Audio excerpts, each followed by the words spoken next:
জ্ঞান তৈরি করে তাকে যোগ্য হওয়া লাগবে। যদি এই দুটি গুণ কেউ অর্জন করতে পারে, সায়াজালু সিন দিয়ে আল্লাহ গ্যারান্টি দিয়েছেন অতি শীঘ্রই সায়াজালু লাহুমুর রহমান ওয়াদ্দা। দুনিয়াতে যত সৃষ্টি আল্লাহ বানিয়েছেন সব সৃষ্টির ভেতরে ওই লোকটার প্রতি একটা মহব্বত, ভালোবাসা আলাদা ভাবে আল্লাহ তৈরি করে দেবে। এই জন্য যেই বিভাগে আমরা আছি ওই বিভাগে আপনার ঈমান যদি খাঁটি হয়, ভেজাল না থাকে, লোক দেখানো না হয়, আর যদি আপনার যোগ্যতা থাকে, শিক্ষা প্রশিক্ষণ নিয়ে বাস্তবে আপনি টিকে থাকতে পারেন, এই লোকটাকে হয়তো আদর্শিক কারণে, রাজনৈতিক কারণে, দুনিয়ার কোন স্বার্থের কারণে আপনি দেখতে পারেন না উপরে উপরে, ভেতর থেকে যদি মানুষ হয়ে থাকে অবশ্যই একটা কিছু বের হয়ে আসবে যে না, লোকটা আসলেই ভালো ছিল। এটা যে বাস্তব। আজকে ব্যারিস্টার আব্দুর রাজ্জাক মারা যাওয়ার পরে আপনি আর টের পাচ্ছেন বেশি তার ঈমান ছিল। এর পরবর্তীতে যে সালেহ শব্দের ব্যাখ্যা যেটা বলছিলাম, যোগ্যতা, যোগ্য হওয়া, উনি যেই বিভাগে কাজ করতেন ওই বিভাগে এই বাংলাদেশে যদি 5 জন থাকে তার ভেতরে উনি একজন। কি কথা বলেন না? আমার মনে হয় 5 জন বললেও ভুল হবে। যদি একজন থাকে সে একজনই উনি। কারণ 5 জনের ভেতরে আমি বহু মানুষকে চিনি যাদের ব্যক্তিগত জীবন, পারিবারিক জীবন, সামাজিক জীবন, রাজনৈতিক জীবন, অর্থনৈতিক জীবন, আন্তর্জাতিক জীবন গুলো ভালো না, তারা কলুষিত করে ফেলেছে। এই জন্য এই মানুষগুলো মারা গেলে সৃষ্টি জগৎ কেউ কাঁদে না। ফামা বাকাত আলাইহিমুস সামাউ ওয়াল আরদু ওয়া মা কানু মুনজারিন। সূরা দোকানের 29 নম্বর আয়াতে আল্লাহ বলেন, এমন মানুষ দুনিয়া থেকে বিদায় নিয়ে চলে যায়, ওর জন্য আকাশেও কেউ কাঁদে না, জমিনেও কেউ কাঁদে না, ইন্না লিল্লাহ পড়ে না। আপনি মিলান তো এই জায়গায় ঈমান আছে, কিন্তু ঈমানের দাবি অনুযায়ী কাজ নেই।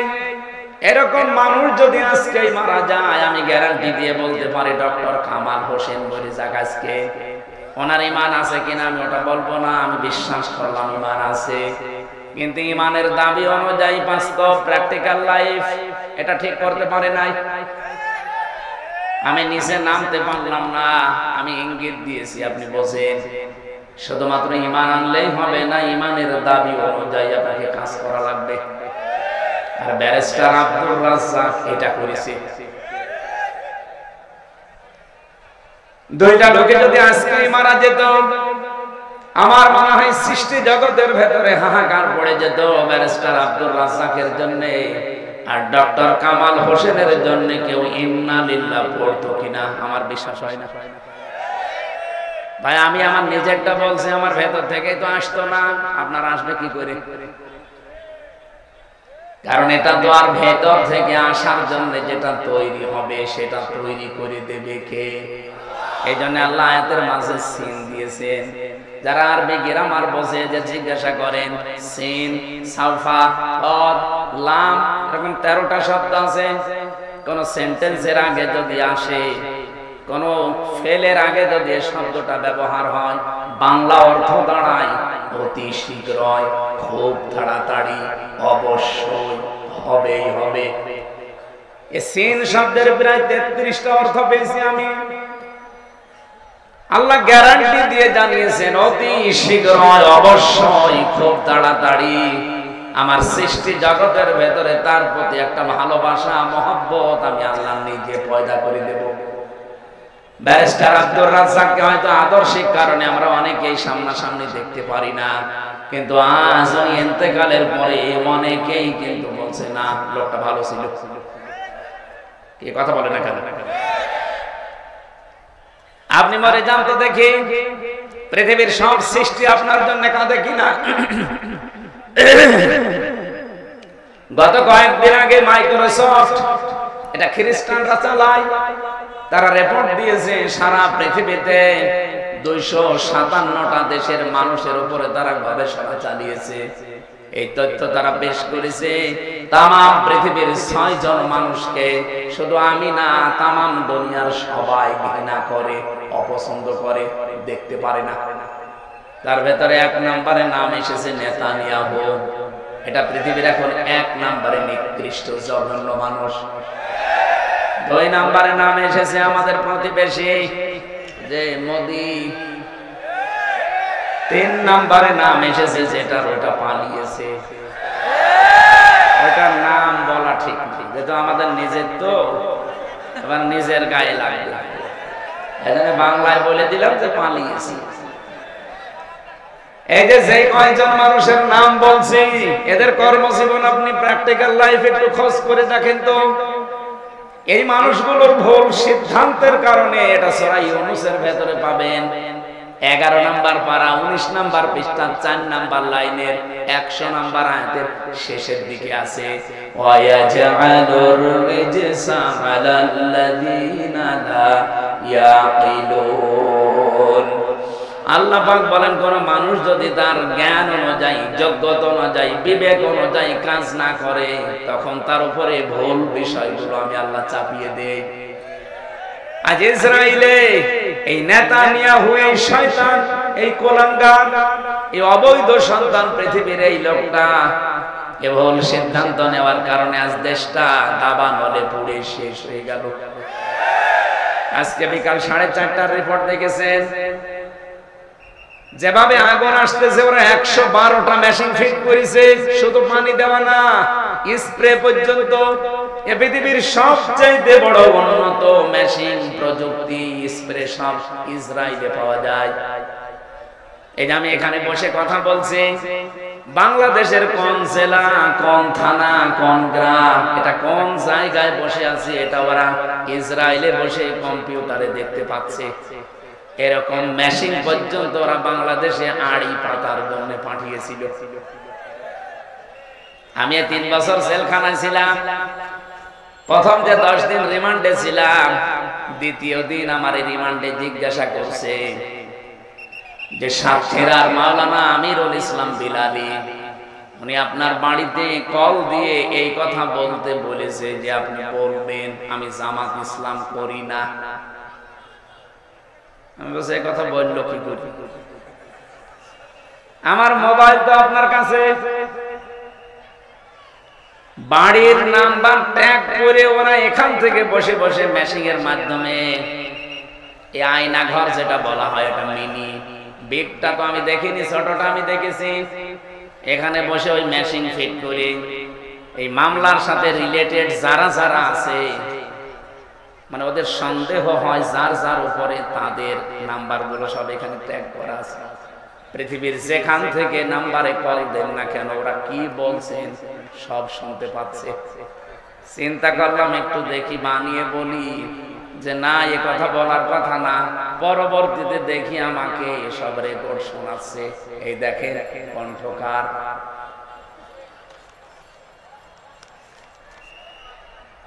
আমার ভাইরা, আমি যে কথা বলতে চাচ্ছি, পৃথিবীর সবচাইতে বড় উন্নত প্রযুক্তি এই পৃথিবীতে এখন ইসরায়েলের। এরা 112টা মেশিন ফিট করার পর শুধু পানি ছিটাচ্ছে তা না, স্প্রে পর্যন্ত দিচ্ছে উন্নত জাতের। কি হচ্ছে, যত পানি দেওয়া হয়, যত ঔষধ ছিটানো হয়, যত স্প্রে দেওয়া হয়, আগুন আরো তত বাড়ে। এমনকি জাহাজ পর্যন্ত পড়ে গেছে, হেলিকপ্টার এবং প্লেন, উড়োজাহাজ পর্যন্ত পুড়ে ভস্ম হয়ে গেছে।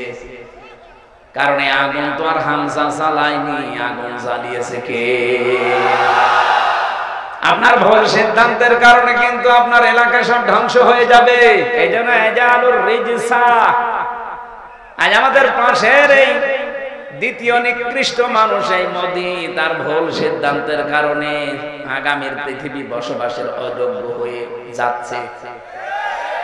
3 দিন আগে এই জন্য গোবিন্দ পরমাণিক, বাংলাদেশে হিন্দু মহাজোটের মহাসচিব যিনি গোবিন্দ চন্দ্র পরমাণিক, উনি অলরেডি জানিয়ে দিয়েছে, হে ভারত সহ বিশ্বের হিন্দু ভাইরা, আপনারা এই মাতাল মোদিকে থামান।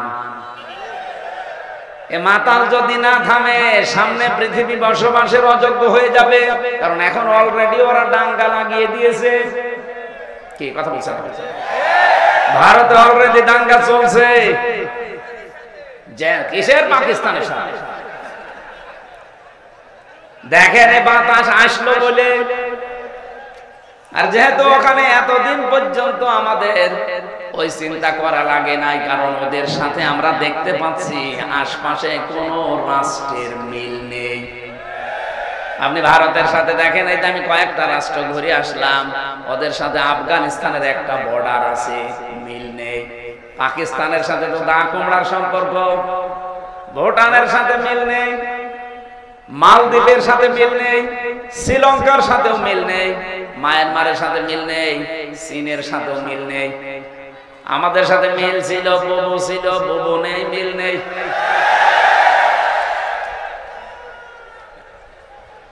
ও বুবু, আওয়াজ বলে আসেন।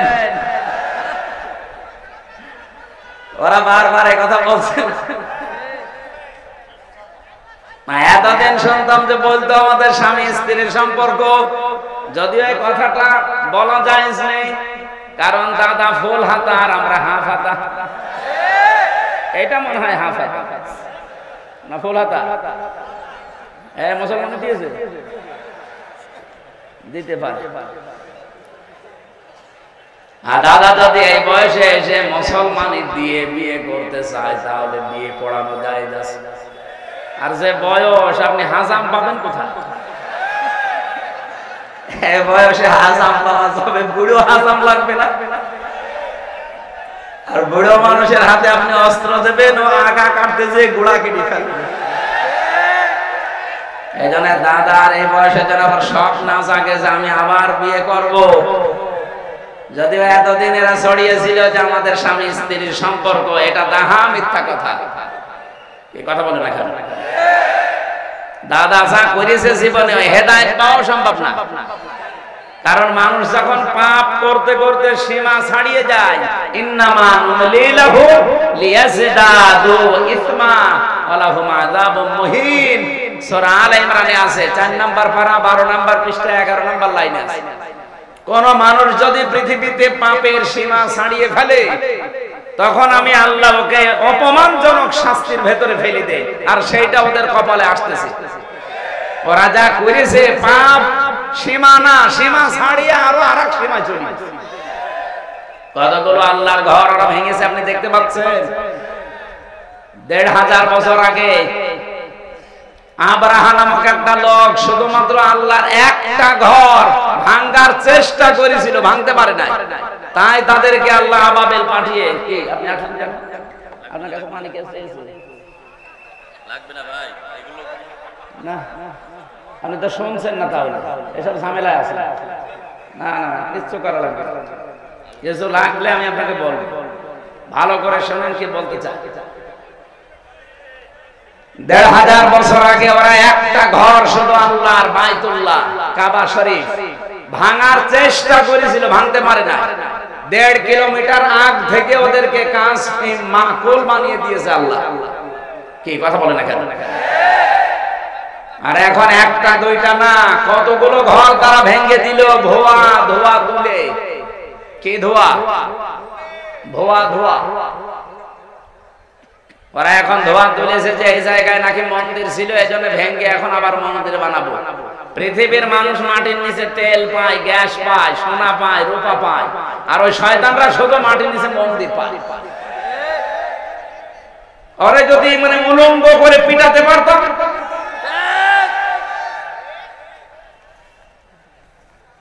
আমার মনে হয় গোপালগঞ্জে কিছুদিন আগে যেভাবে পিটিয়েছিল এই প্রশাসনের লোকজন, ওদেরকে ওইভাবে ওদের হাতে ছেড়ে দেওয়া। সন্তান ওই সময় গোপালগঞ্জ থেকে কেউ যদি ঢাকায় যায়, বসে গেলে 300 টাকা, দাঁড়িয়ে গেলে 1000 টাকা। দাঁড়িয়ে যাবে কি করি, পেছনে এমন অবস্থা করেছে। এখন আল্লাহর ঘরগুলো যারা এই ধোয়া ধোয়া তুলে ভেঙে দিচ্ছে, আমার মনে হয় তাদেরকেও এই প্রশাসনের হাতে ছেড়ে দেওয়া দরকার। নে পেছনে কি অবস্থা হয় দেখ। এখন যদি বাংলাদেশে আওয়াজ তুলি আমরা যে ঢাকার স্বামীবাগে ইসকন মন্দির 500 বছর আগে এখানে মসজিদ ছিল, ভেঙে আমরা মসজিদ বানাবো, মানবেন? আপনি মুসলমান তাই বলছেন না, আর হিন্দুরা মানবে? এই জন্য গোবিন্দ পরমাণিক জানিয়েছে পৃথিবীর হিন্দুরা আপনারা একটু সচেতন হন, এই মাতাল লোকটাকে যদি না থামান এর এই ভুল সিদ্ধান্তের কারণে এমন কিছু নাজিল হবে যেটা টাকাল দেওয়া সম্ভব হবে না। এখানে আমাদের দেশে এরকম কিছু হাওয়া আমরা পাচ্ছি, আপনি কি খেয়াল করেছেন? কিছু নারী কমিশন যে 318 পৃষ্ঠার যে রিপোর্ট দিয়েছে, আমি পুরাটা পড়েছি এই 4 দিন মিলে, পুরাটা শেষ করে আমি 13টা ভুল পেয়েছি, বাকি সবই ভুল। এই 13টা 100 ভাগের 100 ভাগ ভুল। ওরা প্রথমে যেটা জানাতে চায় যে স্বামী যদি স্ত্রীর সাথে মিলন করতে চায়, স্ত্রী যদি রাজি না হয়, স্বামী যদি জোর করে এই কাজ করে, তাহলে স্ত্রী তার পরের দিন যদি মামলা দেয় তাহলে ধর্ষণ মামলা হবে, প্রমাণ হলে স্বামীর ফাঁসি। আমি আপনার কথা মেনে নিলাম ভাই, স্বামী জোর করে আপনাকে সংসার করতে চায়, আপনি রাজি না, আপনি ধর্ষণ মামলা দিলেন। আমার প্রশ্ন হচ্ছে ফাঁসি দেওয়ার জন্য সাক্ষী লাগবে না? কথা বলছেন এখন ওই জায়গায় কেউ কি ছিল যারা সাক্ষী দেওয়ার মতো? অথবা ওখানে সিসি ক্যামেরা দিয়ে রাখা লাগবে, অথবা এই ইউটিউবারদের পাঠিয়ে দেওয়া লাগবে।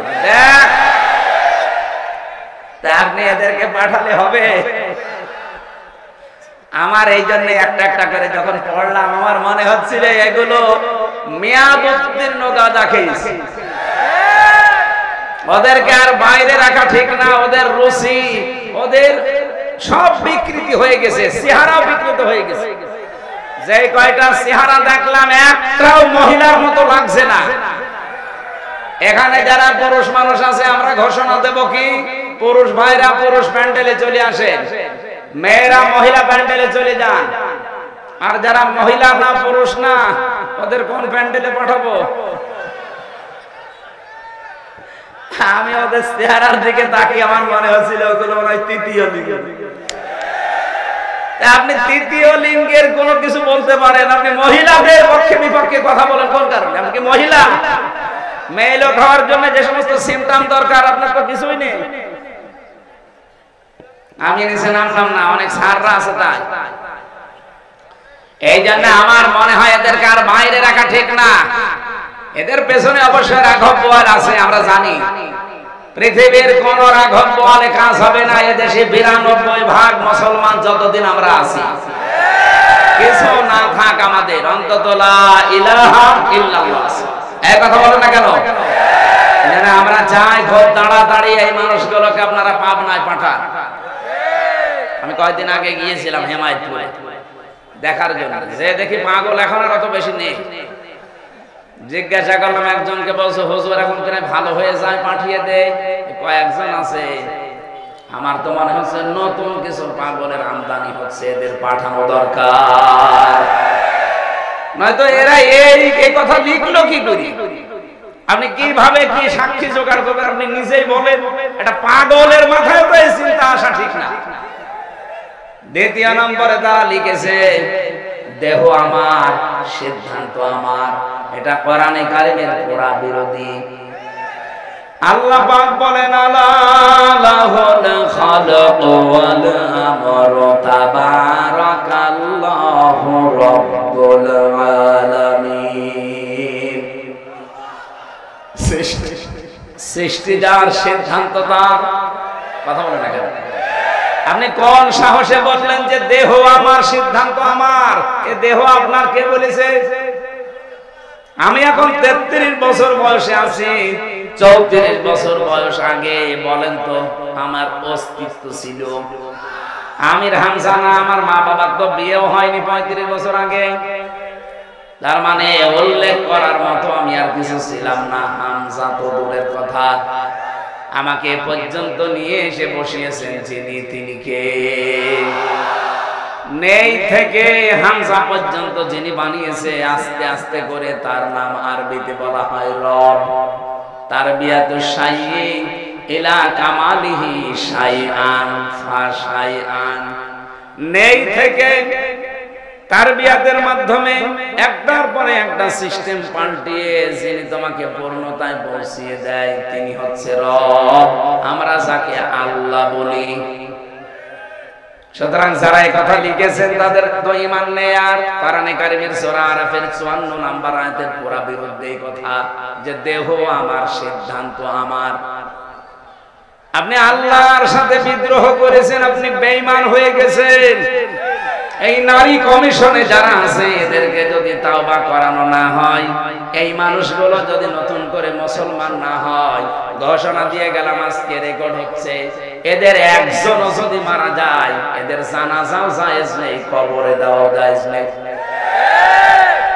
কারণ জানাজা পড়াবো কি দিয়ে আমি, আর কবরে দেব কি বলে? বিসমিল্লাহি ওয়া আলা মিল্লাতি রাসূলিল্লাহ। এই পুরো কথাটাই তো মিথ্যা হয়ে যাবে যে আল্লাহর নামের উপরে, রাসূলের আদর্শের উপরে রেখে গেলাম। কই, আপনি তো আল্লাহর নামেও নেই, রাসূলের আদর্শেও নেই, এই কথা বলছেন না কেন? এই জন্য আপনাকে আমি রাখবো কি করে? আপনার জন্য আমি মিথ্যাবাদী হব? কি কথা বলেন না কেন ভাই? আমি আপনার জন্য মিথ্যাবাদী হব? এই জন্য আপনাকে কবরে দেওয়াও ঠিক হবে না, জানাজাও ঠিক হবে না। আপনারা একটা কাজ করা যায় না, আপনারা হিন্দুদের মতো পুড়িয়ে ফেললেও হবে না, কারণ হিন্দুরা তো মানবে না। আপনারা করবো কি? কুকুর দিয়ে খাওয়ানো লাগবে। ডক্টর আহমদ শরীফ ঢাকা বিশ্ববিদ্যালয়ের এক শিক্ষক, ও বলেছিল আল্লাহ বলতে কেউ নেই। ছাত্ররা জিজ্ঞাসা করছে, স্যার আপনি এই কথা বললেন? যা বলেছি, যা দেখি না তা বিশ্বাস করি না, এই জন্য ইসলাম ধর্ম আমি মানি না। তাহলে হিন্দু ধর্ম মানেন? বলছে না, ও ধর্ম আমি মানি না। তাহলে আপনি যদি মুসলমান দাবি না করেন, হিন্দু দাবি না করেন, আপনাকে তো পোড়ানো যাবে না, কবরে দেওয়া যাবে না, কি করব? বলছে আমার লাশটা ঢাকার মেডিকেল কলেজে দিয়ে দিও, ছাত্র ছাত্রীরা আমার লাশ কেটে গবেষণা করবে, শিক্ষা পাবে। মারা যাওয়ার পরে অ্যাম্বুলেন্সে করে নিয়ে গেছে ঢাকা ভার্সিটিতে, ঢাকা মেডিকেলে। মেডিকেলের মুসলমান ছাত্র ছাত্রী যারা, তারা মিছিল আরম্ভ করেছে, জানে না এই নাস্তিকের লাশ আমরা এখানে ঢুকতে দেব না, কারণ যে আল্লাহকেই মানে না, ওরে কেটে আমরা কি পাবো? ওর নাপাক শরীর যেন এখানে না ঢোকে। অ্যাম্বুলেন্সের ড্রাইভার চিন্তা করছে, ভার্সিটি ছেলে মেয়েরা ও না জানি খেপে গেলে আমার গাড়িতে যদি আগুন লাগিয়ে দেয়, ও মরা শয়তানের সাথে আমি জীবিত মানুষ পড়ে যাবে। দরকার নেই ভিক্ষা, আগে কুকুর সামলা, দে গাড়ি ঘুরিয়ে টান। এখন ঢাকা মেডিকেল নেয়নি, হিন্দুদের মতো পুড়িয়ে ফেলা হয়নি, মুসলমানের কবরে দেওয়া হয়নি। কি হয়েছে? জীবনের শেষ ইতিহাস আমি পড়ে দেখেছি, হয়তো ওকে ডাস্টবিনে ফেলে দেওয়া হয়েছে, কুকুরে সে গালি খেয়েছে। আহ্বান জানাচ্ছে, যদি কপালে হেদায়েতের মতো কিছু থাকে আপনি ফিরে আসবেন, আর যদি একেবারে আবু জেহেলের মতো হয়ে যান, এ দোয়ায়ও কাজ হবে না। আমরা বলছিলাম কি, একটা একটা করে আল্লাহর আইনগুলো যারা পাল্টিয়ে, আপনাদের নিজেদের জীবনেও ক্ষমতা নেই, আপনার পেছনে কারা রাঘব বোয়াল আছে। ডক্টর মোহাম্মদ ইউনূসকে আহ্বান জানাবো, এগুলো ধরেন, না হলে এই ভুল সিদ্ধান্তের কারণে ইসরায়েলের মতো, আমেরিকার মতো যদি দাবানল একবার চলে ওঠে বাংলাদেশে, শুধুমাত্র বন জঙ্গলের দাবানল না, মুসলমানদের দাবানল সামাল দেওয়া যাবে না।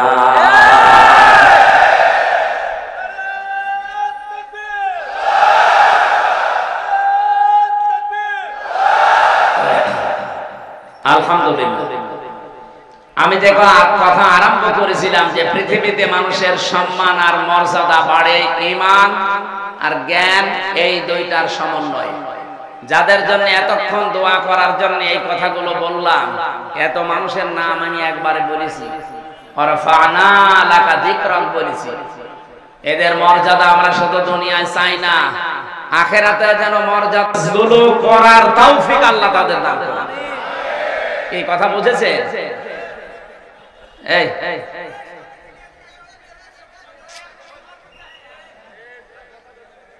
এই আপনারা এখানে আসেন আসেন আসেন আসেন। দরুদ আর সালাম পাঠ করছে আমাদের নবী, মানবতার মহান শিক্ষক মুহাম্মদুর রাসূলুল্লাহ সাল্লাল্লাহু আলাইহি ওয়াসাল্লামের প্রতি, যার মিশন আর ভিশন ছিল এই পৃথিবীতে তিনটা। আমরা যেহেতু নবীর উম্মত দাবি করছি, এখানে আমার মনে হয় অন্য ধর্মের লোক নেই, আছে? যদি থাকেন তো একজন, আপনাদেরকে ওয়েলকাম জানাচ্ছি। আমরা যেহেতু সবাই এখানে দাবি করছি আমরা নবীর উম্মত, নবীর যা কাজ ছিল আমাদের মিশন আর ভিশন ওইটা হওয়া দরকার। বিশ্ব নবীর এই পৃথিবীতে প্রথম মিশন ছিল তাওহীদ প্রতিষ্ঠা করা। আমার মনে হয় বাংলাদেশকে আল্লাহ যে জায়গায় এখন এনে দিয়েছে, এই জায়গাতে তাওহীদ প্রতিষ্ঠার একটা সুযোগ আল্লাহ তৈরি অলরেডি করে দিয়েছে। এখন এটা করার জন্য সিস্টেম গুলো কি কি, ১৫০০ বছর আগে আল্লাহ সিস্টেমটা জানিয়েছেন সূরা আলে ইমরান ৩ নাম্বার পারা ১৭ নাম্বার পৃষ্ঠার ২ নাম্বার লাইনের ৬৪ নাম্বার আয়াতে আছে। এটা আমার রেকর্ড হচ্ছে বলে বললাম। সারা পৃথিবীতে এখন বিশেষ করে বাংলাদেশে যারা আমরা আছি, এখানে আল্লাহ ৩টা পদ্ধতি জানিয়েছেন। এই ৩টা পদ্ধতি সামনে আমাদের এখনই অ্যাপ্লাই করা দরকার। ওলিয়া হালাল কিতাবি তাআলাউ ইলা কালিমাতিন সাওয়াইন বাইনানা ওয়া বাইনাকুম আল্লা না'বুদা ইল্লাল্লাহ ওয়া লা নুশরিকা বিহি শাইআ ইলা আখিরে। এদিকে তাকান। আল্লাহ পাক বলেন, নবী আপনি ডাক দেন যারা কিতাবের দাবি করে, হে আহলে কিতাবরা এদিকে আসো। আমি বাইরের দেশগুলোতে যখন ঘুরি, আহলে কিতাব যারা দাবি করে ওদেরকে আমি জিজ্ঞাসা করেছি। এদিকে তাকান। কয়েকদিন আগে মালয়েশিয়া, সিঙ্গাপুর, থাইল্যান্ড এই দেশগুলো ঘুরছিলাম। ট্রেনে যখন যাবার সময়, বাসে যাওয়ার সময় সিট পড়ে পাশে যার নাম জিজ্ঞাসা করলে চেহারা দেখে মনে হয় যে মুসলমান, যে নাম জিজ্ঞাসা করে দেখি খ্রিস্টানের নাম বলছে। বললাম আপনার নবীর নাম কি, হোয়াট ইজ ইওর প্রফেট? তখন বলে যে যিশু। যিশু মানে ঈসা আলাইহিস সালাম। খ্রিস্টান তো ঈসা বলে। ইহুদির সাথে যদি দেখা হয় জিজ্ঞাসা করি আপনার নাম, ওর নাম শুনলে আমি বুঝি যেটা ইহুদির নাম। আপনার নবীর নাম কি? বলে যোসেফ। যোসেফ মানে মুসা আলাইহিস সালাম। ওরা ইব্রাহিম নবীকে আব্রাহাম বলে ডাকে, ওরা দাউদ নবীকে ডেভিড বলে ডাকে। ওদের নিজেদের নবীর নামও তারা পাল্টিয়ে ফেলেছে। যেহেতু আহলে কিতাব দাবি করলো, এই পৃথিবীতে এখন কিতাবওয়ালা আহলে কিতাব নেই। ইহুদি যারা দাবি করছে ওরা মুসা নবীর আদর্শের উপরে নেই। আজ খ্রিস্টান ২৫০ কোটি, ওরা দাবি করছে ওদের নবীর নাম যিশু, অথচ হযরত ঈসা নবীর আদর্শের উপরে ওরা নেই। হযরত ঈসার জীবনী পড়ে দেখেন, পুরা জীবনী আমি পড়ে দেখেছি। হযরত ঈসার পৃথিবীতে জাগতিক সম্পদ বলতে কিচ্ছু ছিল না। হ্যাঁ, একটা জিনিস ছিল, শুধু পানি খাওয়ার একটা গ্লাস। উনি নদীর ধার দিয়ে একবার যাচ্ছিলেন, হঠাৎ দেখলেন একটা লোক পানি পান করছে নদী থেকে, এই আজলা দিয়ে ২ হাতের ভেতরে পানি নিয়ে পানি পান করছে। অনেকক্ষণ দাঁড়িয়ে দাঁড়িয়ে দেখলেন, ডাক দিয়ে বলে, রব্বুল আলামিন, আমি তো মনে করছিলাম যে আমার মতো গরিব মানুষ এ পৃথিবীতে আর নেই। এখন দেখি এই লোকটা আমার চাইতে গরিব। আমার তো পানি খাওয়ার অন্তত একটা মগ আছে, একটা গ্লাস আছে, জগ আছে, আর ওর তো কিছু নেই। এটা তিনি নদীর ভেতরে ছুড়ে মেরে বললেন, পৃথিবীর কোন জাগতিক সম্পদ আমার দরকার নেই। আর আপনি তাকান আজ খ্রিস্টানদের দিকে, তাদের যে বিলাসবহুল জীবন, তারা যদি ঈসা নবীর উম্মত দাবি করে, হযরত ঈসা যেভাবে চলেছিলেন সেইভাবে তাদের চলা দরকার ছিল। কথা বলেন না কেন? আমার যে হাদিস পড়েছিলাম, এই হাদিসের শেষের দিকে হযরত ঈসার এই জীবনের কিছু কথাগুলো আছে। আমি যাব সামনের দিকে ইনশাআল্লাহ। আমি যে কথা এখন বলতে চাই, বাংলাদেশের মানুষ আমরা ৯২% যেহেতু মুসলমান, অন্য ধর্মের মানুষগুলোকে আমরা বাদ দিলাম, ওই 8% বাদ, 92% তো আমরা। আসেন আমরা নবীর এই তাওহীদ প্রতিষ্ঠার মিশনটা হাতে নেই, সুযোগ একটা এসেছে। আসেন একবারে আমরা সবাই এক জায়গায় এই তিনটা কথাকে মেনে নেওয়ার চেষ্টা করি। এক নম্বরে আল্লাহ না'বুদা ইল্লাল্লাহ, আজকে থেকে আমরা আল্লাহ বাদে আর কারো ইবাদত করব না।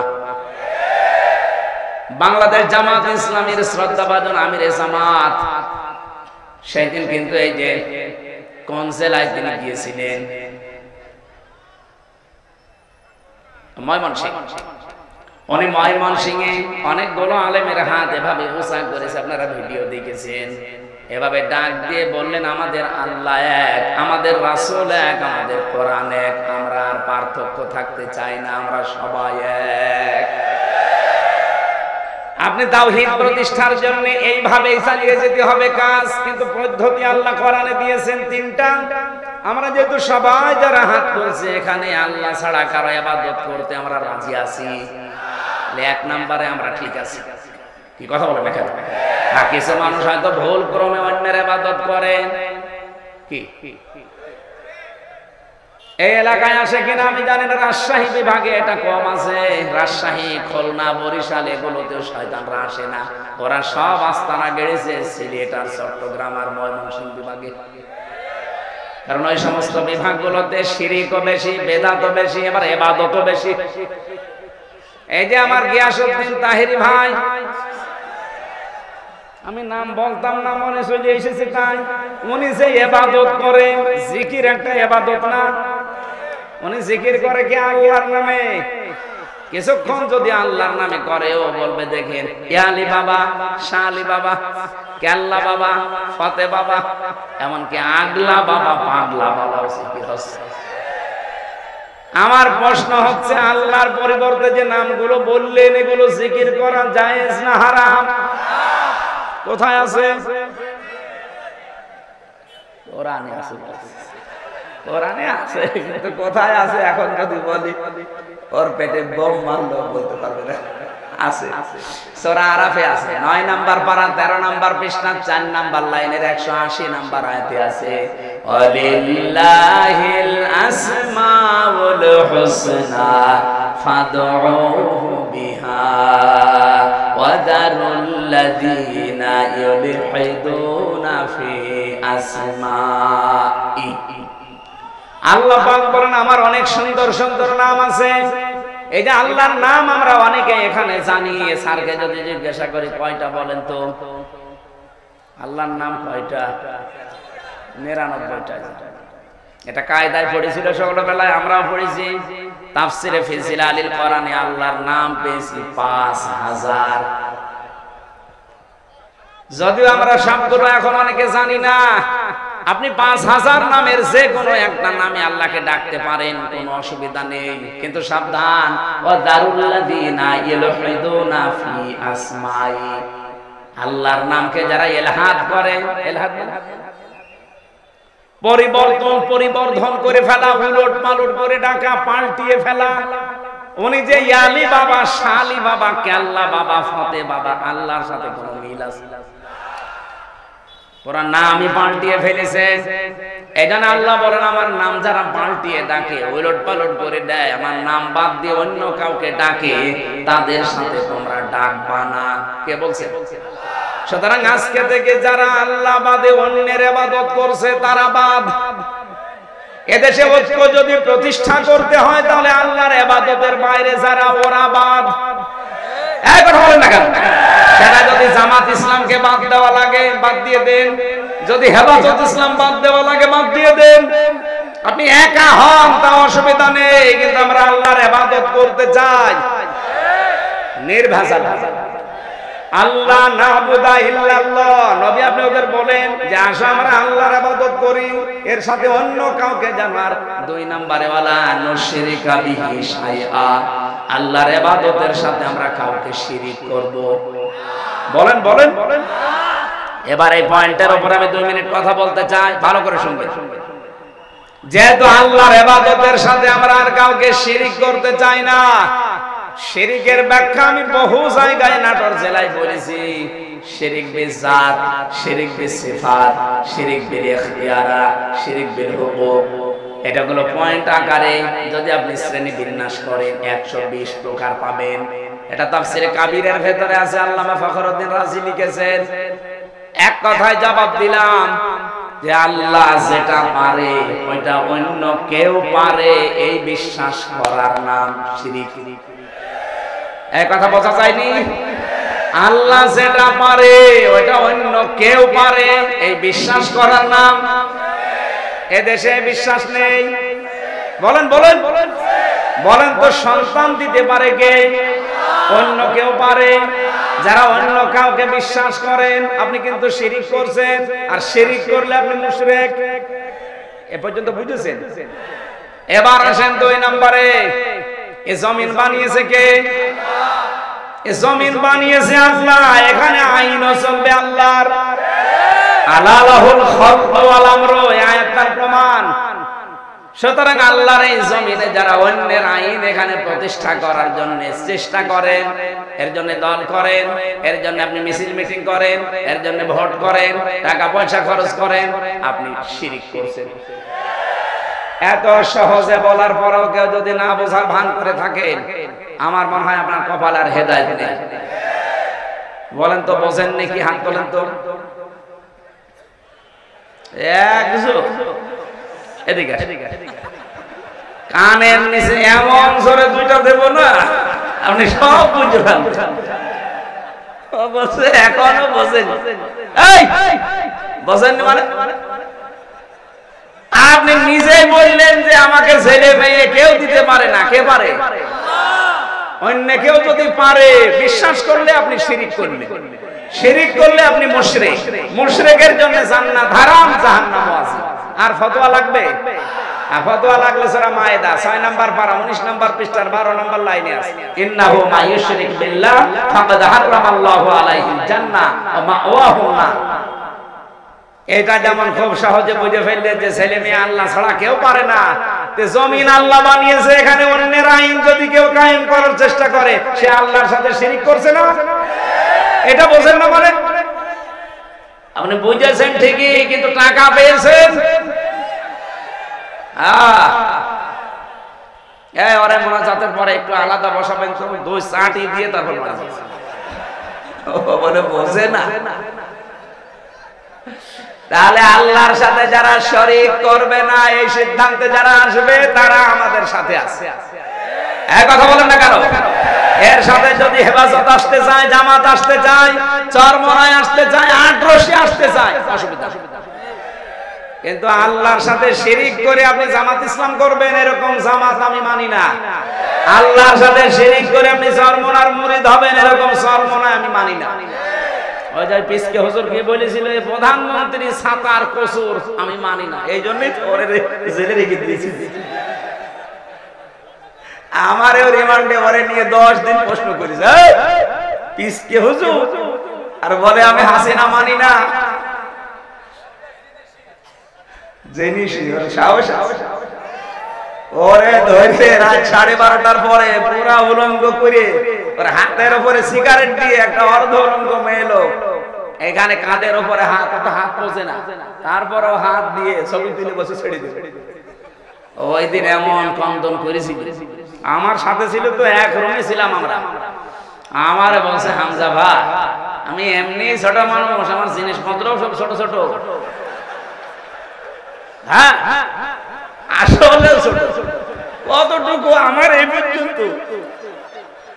বলেন আমার যদি মাজা পর্যন্ত হয় তো ওর কি আছে? তারপরে ওরে একটা বাচ্চা হয়েছে, আলহামদুলিল্লাহ। তো আমারে বলছে রাত 12:30টার পরে আমারে ওই হাতির ছিলে 2 দিকে রাস্তা ব্লক করে আমারে এইভাবে অত্যাচার করছিল। এমন কান্না কাঁদলাম ওই দিন। এক এসআইকে ডেকে বললাম যে ভাই আপনারা এটা করছেন, এটা কি ওই হারুন আঙ্কেল, ওই যে হাউন আঙ্কেল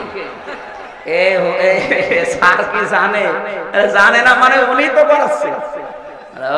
উনি করাচ্ছে, অথচ দিনের বেলায় দেখা করতে এসে বলে হুজুর কেমন আছেন, ভালো আছেন, সব কিছু খোঁজ নিয়ে যায়, আর উনি এটা করাচ্ছে। আমারে যেভাবে উলঙ্গ করেছে আল্লাহ যেন ওনারও উলঙ্গ করে। ঠিক ছোট হুজুরের তো হয়তো ছোট জিনিস দেখা যায়নি, কিন্তু হারুন আঙ্কেলের 3 ইঞ্চি। কয় ইঞ্চি? ওইটা হয়তো 4-5 জন এসআই দেখেছিল, আর এরটা সারা দুনিয়া দেখেছে। কয় ইঞ্চি? মহিলারা পর্যন্ত জিকির করে 3 ইঞ্চি। আলেমদের বরদোয়া লেগে গেছে। কোথায় আছে সে আল্লাহর ওলি? হাও আঙ্কেল, আপনাদের এই নাটোরের বাগাতিপাড়া, লালপুরে 17, 18, 19, 20 এই সমস্ত বছরগুলোতে বহুবার এসেছি, কিন্তু কোরআনের কথা আমারে বলতে দেয়নি। এই বকুল সাহেব আর আজাদ সাহেব, এই আজাদ আর এক আজাদ, সে দুইটা এখন পালিয়েছে। আমার আগে যিনি কথা বলছিলেন কে আমি জানি না, উনি ওই যে আল্লাহর ক্ষমতার উপরে অহংকার যারা করে তাদের পরিণতি কি এই বিষয়ে টাচ দিচ্ছিলেন, আমি হালকা শুনছিলাম। এই জন্য আমরা যেন অহংকার সামনে না করি ভাই। সূরা নমলের 52 নম্বর আয়াতটা পড়লে আমার কাছে এই বাংলাদেশের সাথে একেবারে খাপের খাপ মিলে যায়। আল্লাহ পাক বলেন, ফাতিলকা বুয়ুতুহুম খাবিয়াতাম বিমা যালামু, এই সেই ঘরগুলো, আল্লাহ যেন এভাবে আঙ্গুল দিয়ে দেখাচ্ছে, এই সেই আজাদের ঘর, এই সেই বকুলের ঘর, এই সেই হানিফের ঘর, এই সেই ডিলুর ঘর। এখন যদি বলেন হানিফ, ডিলু, আজাদ, বকুলের নাম কোথায় আছে, এদিকে আসেন আপনাকে দেখাচ্ছি। আমি দেখাতে পারবো, দরকার আমি তাফসীর দেখব, কারণ এখানে বাইতুন নেই, বুয়ুত বহু বছর। আল্লাহ বয়ুত বহু বচন দিয়ে জানিয়েছে যে এরকম মানুষ আজকে না, যদি এটা লোক নবীর জামানায় নাজিল হওয়া, এটা কিয়ামত পর্যন্ত এই চরিত্রের মানুষ থাকবে। আল্লাহ এ পর্যন্ত বলেননি, কিন্তু এর পরে আরো শব্দ আছে। আল্লাহ পাক বলেন, খাবিয়াতাম বিমা যালামু, এগুলো আজ জনশূন্য হয়ে পড়ে আছে, এগুলো উজাড় গৃহ হয়ে গেছে, এগুলো মানব শূন্য হয়ে গেছে, পরিত্যক্ত হয়ে পড়ে আছে। কেউ এখানে আর যেতে চায় না, যেতে যদি চায়ও ঘৃণার সাথে যায়। আপনি কুষ্টিয়ার হানিফ সাহেবের বাড়ি যান, আপনি যে দেখেন বাড়ি আর বাড়ি নেই, পায়খানার প্যান পর্যন্ত মানুষ খুলে নিয়ে চলে গেছে। যদিও হালকা পাতলা দু একটা ইট ছিল, এই ফেব্রুয়ারির 5 তারিখে আযাবুল বুলডোজার নাজিল হয়ে ছাতা সব শেষ। সারা দেশে আযাবুল বুলডোজার নাজিল হয়েছিল না?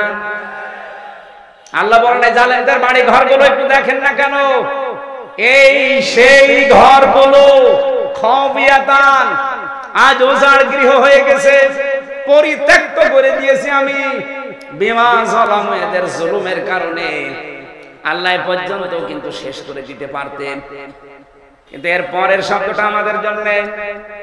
আল্লাহ পাক বলেন, ইন্না ফি যালিকা লাআয়াতাল লিকাউমিন ইয়ালামুন। এখানে প্রথমে ইন্না আছে আর মাঝে আছে লামে তাকিদ। আল্লাহ দুইবার গ্যারান্টি দিয়ে জানিয়েছেন, অবশ্যই অবশ্যই এর ভেতরে জ্ঞানী যারা, তাদের জন্য শিক্ষা আছে। কি শিক্ষা? ফাকুতিয়া দাবিরুল কওমিল্লাযিনা যালামু, সূরা আনআম 7 নম্বর পারা 12 নম্বর পৃষ্ঠার 4 নম্বর লাইনের 45 নম্বর আয়াতের প্রথম অংশে আছে। এটা তাফসীরে ফি জিলালিল কোরআনে সাইয়্যিদ কুতুব এভাবে লিখেছেন। আল্লাহ পাক বলেন, জালেমদের শিকড় কাটা হয়ে গেছে। কেটেছে কে? আল্লাহ মানে ওই যে আলেমকে জিজ্ঞাসা করে, কুতিয়া, এটা মজহুলের ফাইল জানা নেই, এর কর্তা কে কেউ জানে না। আপনি যদি এখন বলেন যে বকুলের বাড়ি ভাঙলো কে, কেউ জানে না। হ্যাঁ, আপনি হানিফের বাড়ি ভাঙলো কে, কেউ জানে না। ইনুর বাড়ি ভেঙেছে কে, কেউ জানে না। আসলে তো কেউ জানে না। ফাকুতিয়া, এজন্য আল্লাহ কুতিয়া দিয়েছে যে জালেমদের শিকড় কাটা হয়ে গেছে। এখনো যারা জালেমদের পক্ষে সাফাই গান, অনেকে আশায় বুক বেঁধে আছে যে ববু শর্ট করে আসবে, তাহলে আল্লাহর কোরআনের আয়াত মিথ্যা হয়ে যাবে। কারণ এর আগের ইতিহাসের দিকে তাকান, লক্ষণ সেন 510 বছর হয়ে গেল, আজও আসেনি। এই কথা বলছেন না?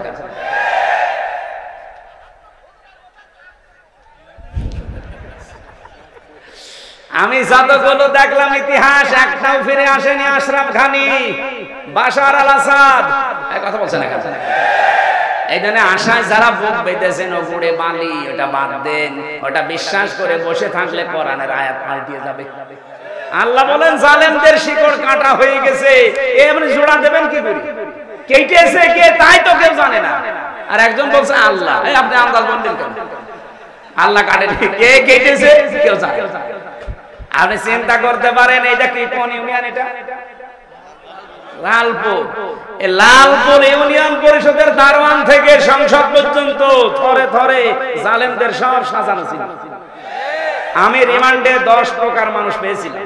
10 প্রকারই ওদের মামলার আয়ু, ওদের যে মামলার প্রসিকিউটর সে ওদের, বিচারপতি যে বিচার করবে রায় দেবে সে ওদের, যে জজ রিমান্ড ডাকবে সে ওদের, যারা রিমান্ডে প্রশ্ন করবে তারা ওদের, যে ঘরের ভেতরে নিয়ে টর্চার করবে সেটা ওদের, যে রায় দেবে সে ওদের।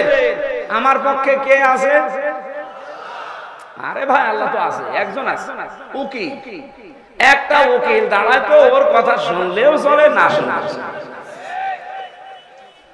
এই ছিল দেশের বিচার ব্যবস্থা। আর মানুষকে শোনায় তো আমরা ন্যায় বিচার কায়েম করছি। বাংলাদেশে যদি এই হয় ন্যায় বিচার, আমি কোন কারণে 3 বছর জেলে ছিলাম আমার জবাব দেব। আমারে আপনারা মামলা দিয়েছিলেন যে আমি নাকি আনসারুল্লাহ বাংলা টিমের প্রধান। কি ও ছাতা ও জীবনে জানি আনসারুল্লাহ বাংলা টিম কি ও ছাতা জানি না, অথচ আমারে প্রধান বানিয়েছে। জেলের ভেতরে যাওয়ার পরে একজনের সাথে দেখা হয়েছে, ও 17 বছর জেলে আছে। ওর নাম আব্দুল মতিন, ও আছে আল্লাহ দলের প্রধান সারা বাংলাদেশে। বললাম ভাই আপনি তো আল্লাহ দলের সভাপতি, সেক্রেটারি কে? বলছে আমার সেইদি। আপনি সভাপতি, আপনার সেইদি সেক্রেটারি, আর কে? এই দেশে জঙ্গি ছিল। এই জন্য ডক্টর এনায়েতুল্লাহ আব্বাসী হেফাজত ইসলামের সমাবেশে 3টা প্রস্তাব দিয়েছে যে আবেগে চলে হলেও কেউ যদি ইসলাম এবং মানবতা রাসূল নিয়ে এই বাংলাদেশে কথা বলতে যায় তাকে আইনের আওতায় এনে কঠোর শাস্তি দেওয়া লাগবে।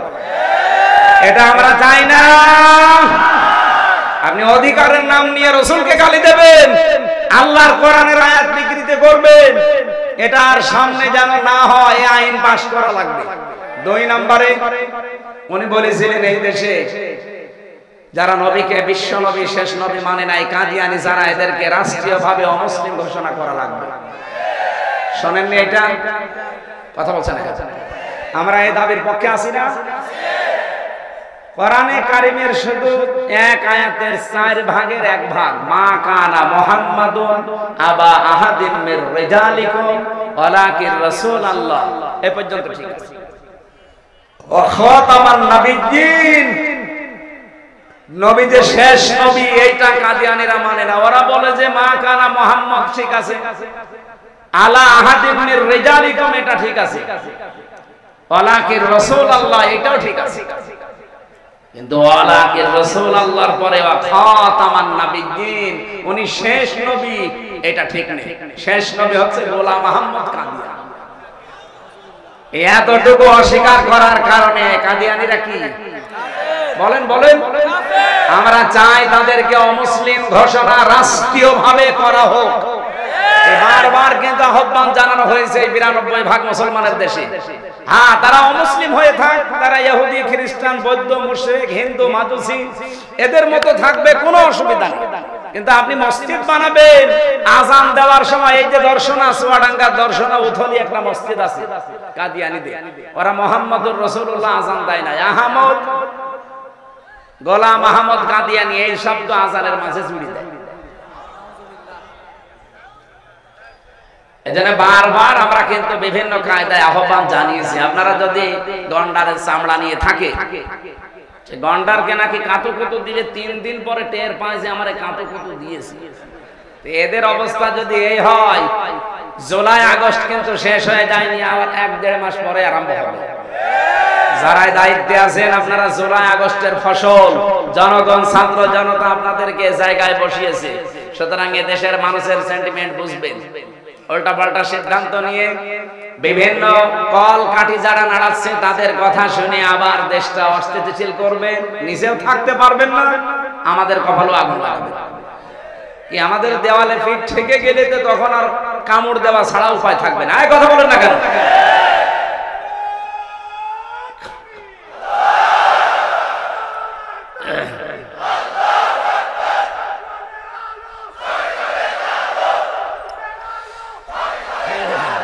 ঠিক আছে আমার ভাইরা, আমরা শিরকের যে বিষয় নিয়ে পর্যন্ত এসেছিলাম একটু তাকান। আজ বাংলাদেশে ঐক্যের বারবার ডাক দেওয়া হচ্ছে, সবাই আসেন, কিন্তু শিরক যারা করেন তারা আসলে ঐক্য থাকবে না। কি শিরক যারা করেন তারা যদি এসেও থাকেন লোক দেখানোর জন্য, ঐক্য টিকবে না। এজন্য শিরক যারা বাদ দিতে পারেন তারা আসেন। 3 নম্বরে ওয়ালা ইয়াত্তাখিযা বা'দুনা বা'দান আরবাবাম মিন দুনিল্লাহ, আল্লাহ বাদে আমরা কাউকে অভিভাবক হিসাবে আর গ্রহণ করব না। আমাদের অভিভাবক ইন্ডিয়া না, আমাদের অভিভাবক আমেরিকা না, চীন না, রাশিয়া না, আমাদের অভিভাবক কে? এই বিশ্বাসে যারা বিশ্বাসী তাদেরকে এক জায়গায় নেন। 92% মুসলমানের ভেতর থেকে যদি সব বের হয়েও চলে যায়, যদি 51% টিকে থাকে, এই দেশে আগামীতে কোরআন কায়েমে বাধা কেউ দিতে পারবে না। আল্লাহ এরপরে দিয়েছেন ফাইন তাওয়াল্লাও, এরপরেও যদি কেউ মুখ ফিরিয়ে যায়, যাক ফাকুলু শাহাদু, আপনি একটু ঘোষণা দিয়ে দেন, ফাকুলু শাহাদু বিআন্না মুসলিমুন, আমরা কারো মুখাফেক কিনা, আমরা মুসলমান। প্রতিষ্ঠা এটার জন্য যে পদ্ধতিগুলো বললাম, এই 3টার কাছে আসা লাগবে। আসেন বাংলার মানুষের এই 3টা বিষয় নিয়ে আমরা এগিয়ে যাই। 2 নম্বরে নবীর মিশন আর ভিশন ছিল, তিনি মানব অধিকার প্রতিষ্ঠা করেছিলেন। এই তথ্য আপনি সূরা নিসা 55 নম্বর আয়াতে পাবেন। ইন্নাল্লাহা ইয়া'মুরুকুম আন তু'আদ্দুল আমানাতি ইলা আহলিহা, অবশ্যই আমি আল্লাহ তোমাদের সবাইকে নির্দেশ দিলাম তোমাদের যাবতীয় আমানত তার প্রাপকের কাছে পৌঁছিয়ে দেবা। এখানে আমানাত বহু বচন, তাফসিরে মারিফুল কোরআন খুলে দেখবেন এই বহু বচনে মুফাসসির লিখেছেন আমানাত মানে ভোট। কি কথা বলবেন? আমি কি এটা বানিয়ে বললাম? যদি বানিয়ে বলি কোন আলেমকে নিয়ে এখানে বসান, তাফসিরটা নিয়ে এসে খোলেন, সূরা নিসা 5 নম্বর পারা 6 নম্বর পৃষ্ঠা 5 নম্বর লাইনে, এটা 4 নম্বর লাইনে আছে 58 নম্বর আয়াত। অবশ্যই আমি আল্লাহ তোমাদের সবাইকে নির্দেশ দিলাম, শুধু হামজাকে না, কুম বহু বছর সবার জন্য আমার নির্দেশ, তোমাদের যাবতীয় আমানত তার প্রাপকের কাছে পৌঁছিয়ে দিবা। যেহেতু আমানত মানে উনি ভোট লিখেছেন, সুতরাং আগামীতে এই দেশে আমরা চাই 300 জন এমপি দাঁড়াবে। 300 জনের ভেতরে অন্তত 151 জন আমরা এমন মানুষ চাই যারা কোরআন বুকে নিয়ে সংসদে যেতে পারবে। এই আমানতকে আমরা নষ্ট করব?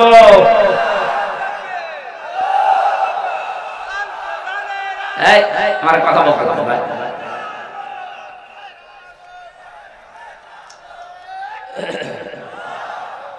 আমার ভাইরা, এটা যদি কারো কাছে রাজনীতি মনে হয়, যদি মনে হয় এটা দুনিয়ার বিষয়, এটা ধর্ম ব্যবসা, হ্যাঁ এটাই আমার ধর্ম ব্যবসা, কারণ আমি এই ব্যবসা করেই কোরআনকে সংসদে পৌঁছিয়ে দিতে চাই। আগামীতে আবুল কালাম আজাদ ভাইয়ের মতো যদি বাংলার 300 এমপির 151 জন কোরআন বুকে নিয়ে যেতে পারে, ওয়াইদা হাকামতুম বাইনান নাস আন তাহকুমু বিল আদলি, যখন তোমরা বিচার করবা মানুষের মাঝে, ন্যায় বিচার করবা, তো ওখানে যদি আপনি কোরআন নিয়ে যেতে না পারেন, ন্যায় বিচার করবেন কি দিয়ে? এই 54 বছরে ন্যায় বিচার দেখতে পাইনি, শুধু এইটা নেই তাই। একটু সুযোগ করে দেন না কেন? 54 বছর তো বিভিন্ন জিনিস দেখলেনি, একবার একটু পাগলামি করে হোক আর যেভাবে একটু দেখেন না কেন? আপনি একবার যদি দেখতে পারেন যে এটা বিচার ব্যবস্থায় চলছে, আমি আল্লাহর কসম দিয়ে গ্যারান্টি দিতে পারি জীবনেও বিনা কারণে জেল খাটা লাগবে না। এজন্য মানব অধিকার প্রতিষ্ঠা করা এটা রাসূলের মিশন ছিল, ভিশন ছিল। আমাদের জীবনেরও মিশন আর ভিশন এটা হওয়া লাগবে। এখানে যদি কারো দ্বিমত থাকে হাত তোলেন, যে না এটা আমি মানি না, তোলেন। এখানে কেউ কিছু বলছেন না, চলে যাওয়ার পরে যদি লালপুর বাজারে কালকে গিবত করেন না, দাঁত মুখ খুলে ফেলবেন। হ্যাঁ, আমি চলে গেলে এরা গিবত করবে না, কিছু বলে গেল বুঝলাম না, বুঝলেন না মানে সব বুঝতেছেন আপনি। নবীজির জীবনের মিশন ছিল উনি মানব অধিকার প্রতিষ্ঠা করেছিলেন, আর মানব অধিকার প্রতিষ্ঠা করার জন্য ক্ষমতা লাগে, আইন লাগে, সেটা হাতে আছে আমাদের নেই। খুজলাত মাদামাতান ফাইদা সারা রিশওয়াতান ফিদ্দিন ওয়ালাসতুম বিতারিকিহি ইয়ামনাকুমুল ফাকরা ওয়াল হাজা আলা ইন্না রিহাল ইসলামি দাইরাতুন ফাদুরু মাআল কিতাবি হাইফুদার আলা ইন্নাল কিতাবা ওয়াস সুলতান লা ইফতারিকান ফালা তুফারিকুল কিতাব। এদিকে তাকান।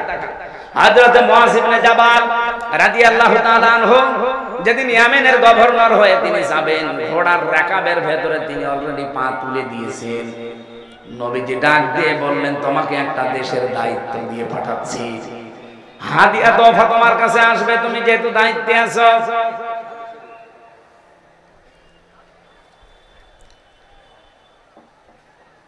আমার আলোচনায় কোনো প্রশ্ন থাকলে বলেন তো আগে বলেন।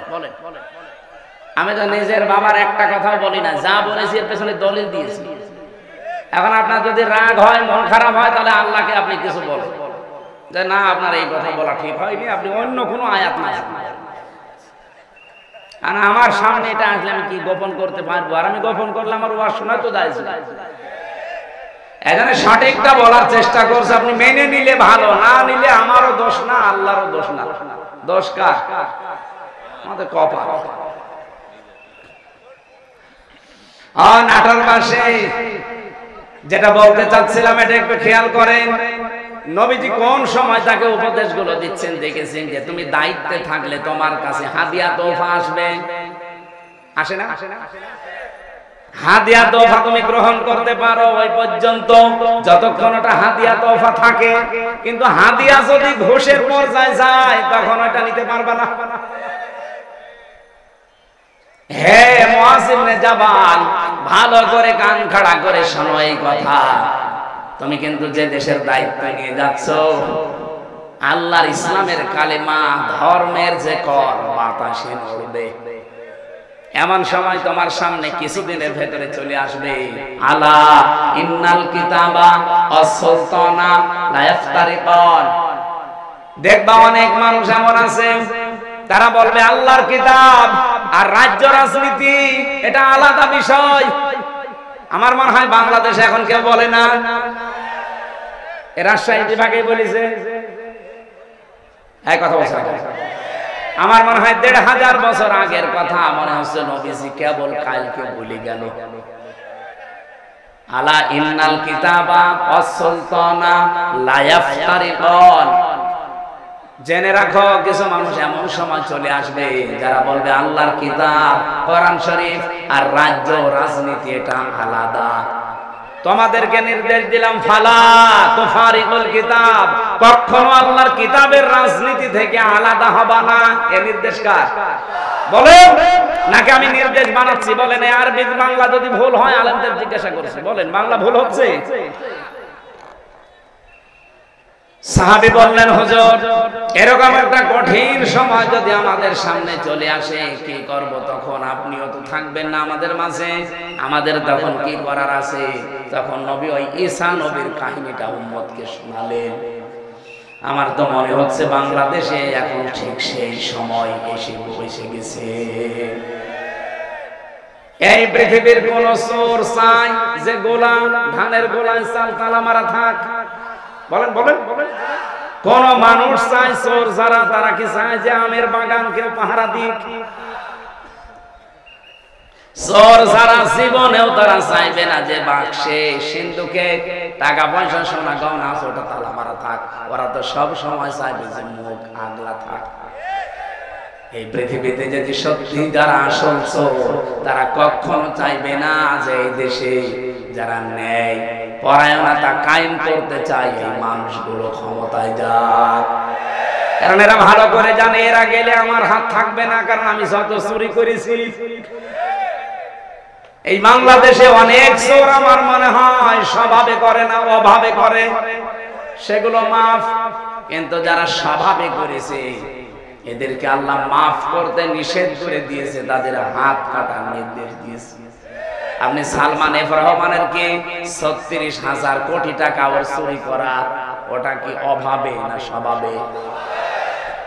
কয়েকদিন আগে মালয়েশিয়া এক লোককে দেখে নিচে বসে বসে চা খাচ্ছে, এসে বললাম কি এখানে হুজুর আমরা আগেই পালিয়েছি। আপনি পালালেন কেন? আপনার না ৬২০টা বাড়ি, ওই যে চট্টগ্রামের ওইটা ৬২০টা বাড়ি বানিয়েছেন আপনি। এই মালয়েশিয়ায় আপনার সাহেব পাড়া আছে আপনার নামে,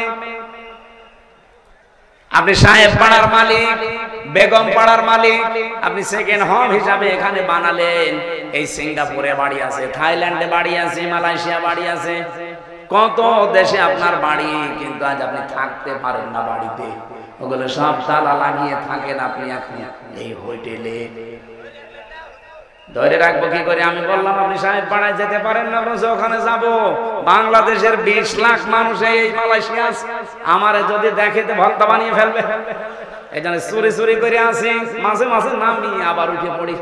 কি জীবন জেলখানার মতো হয়ে গেছে। কয়দিন থাকবে ভাবে? একদিন না একদিন তো আপনি কারো সামনে পড়বেন। আমার সামনে যেমন পড়েছিলেন, বলছে দোয়া করি, আপনার জন্য দোয়া আসবে।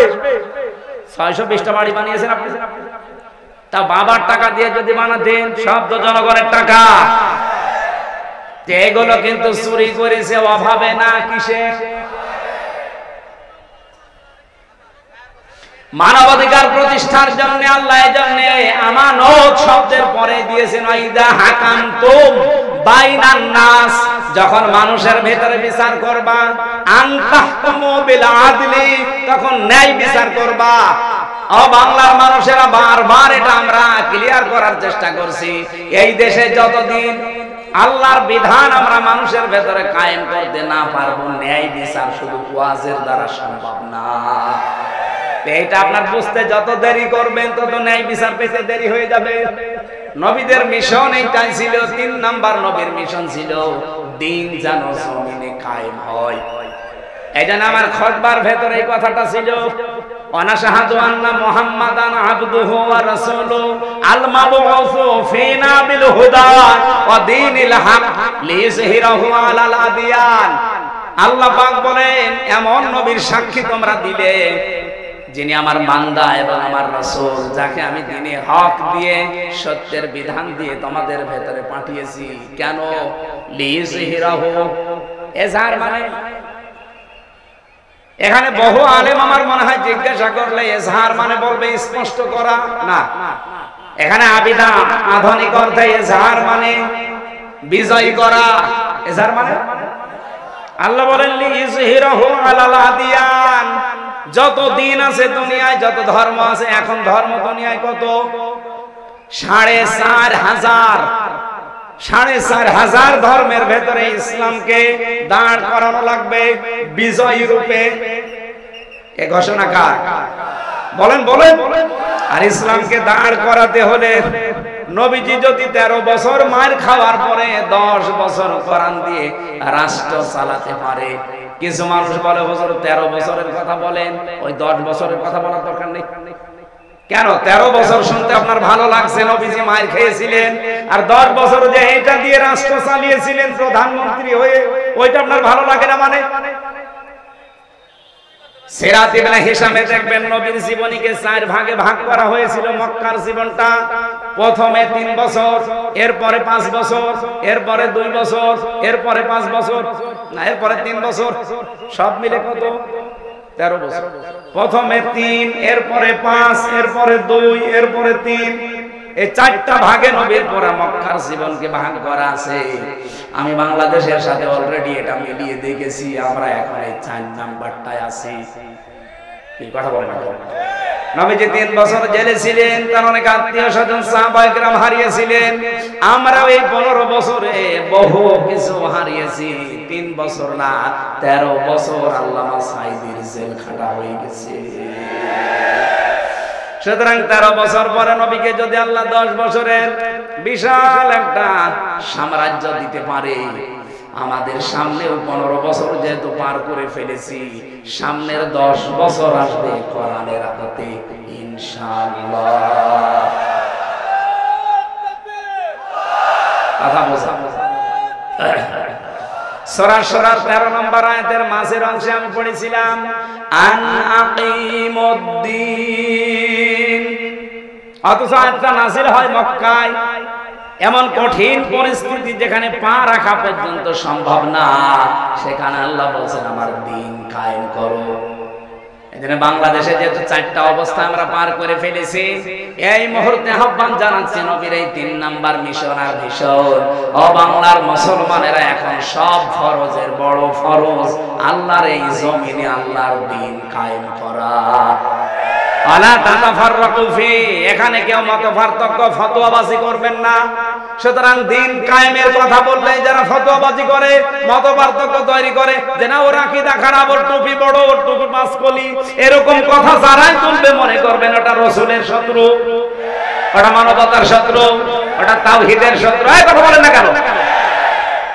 এতটুকু আল্লাহ শেষ করেননি, কাবুরা আলাল মুশরিকিনা মা তাদউহুম ইলাই। হে নবী, আপনি যদি দ্বীন কায়েমের জন্য মানুষকে ডাকেন, সবচাইতে বেশি খারাপ লাগবে, অপছন্দ করবে এই কথাটা মুশরিকরা। আমি তো দ্বীন কায়েমের জন্য আহ্বান জানাই, আপনার খারাপ লাগে কেন? আপনার মন খারাপ হয় কেন? আপনার কাছে রাজনীতি মনে হয় কেন? আপনি কি মুশরিক? বলেন। হ্যাঁ, জানি আপনাকে আল্লাহ পছন্দ করেনি। এজন্য আয়াতের শেষের অংশ এটা, আল্লাহু ইয়াজতাবি ইলাইহি মাইয়াশা। দ্বীন কায়েমের কর্মী, দ্বীন কায়েমের কর্মী হিসাবে আল্লাহ সবাইকে পছন্দ করে না।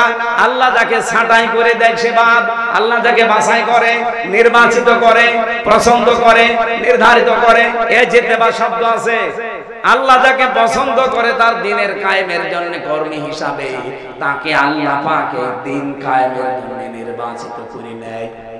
ওয়াহদি কাকে করে? মাইয়াশা। ওয়াহদি ইলাইহি মাইয়ুনিব, যে লোকটা আমার আল্লাহর দিকে মন থেকে ফিরতে চায়। আপনি কি আল্লাহর দিকে মন থেকে ফিরতে চান? যদি ফিরতে না চান, জীবনও আল্লাহকে আল্লাহ দ্বীনের কর্মী হিসাবে আপনাকে কাজে লাগাবে না। আল্লাহর অত দায় পড়ে যায়নি। এই দেশে ইসলাম কায়েম না হলে আল্লাহর কোনো ক্ষতি আছে? ক্ষতি আপনার, ক্ষতি আমার। কারণ জীবনের শেষ দিন পর্যন্ত এই কাজে নিজেকে জড়িয়ে রাখা, এটা নামাজ রোজার চাইতেও বড় ফরজ। দলিল সূরা হিজর 14 নম্বর পারা 6 নম্বর পৃষ্ঠা, এটা মানে 6 নম্বর লাইনের শেষ নাম্বার আয়াত, সূরা হিজরের 99 নম্বর আয়াতে আছে, ওয়া'বুদ রাব্বাকা হাত্তা ইয়াতিয়াকাল ইয়াকিন। ওই দিন পর্যন্ত ইবাদত করো যতদিন তোমার কাছে ইয়াকিন না আসে, মরণ না আসে। এজন্য সব ফরজের বড় ফরজ। নবীজির জীবনের শেষ মিশন আর মিশন দিন কায়েম। সবাইকে আল্লাহ দিয়ে করাবে না, যাকে আল্লাহ নির্বাচিত করে, ছাঁটাই না করে বাছাই করে রাখে, তাকে আল্লাহ এই কাজে লাগাবে। আল্লাহ আমাদেরকেও যেন ছাঁটাইয়ের ভেতরে না ফেলে, বাছাইয়ের ভেতরে আল্লাহ ফেলে দেন। বলেন আমিন।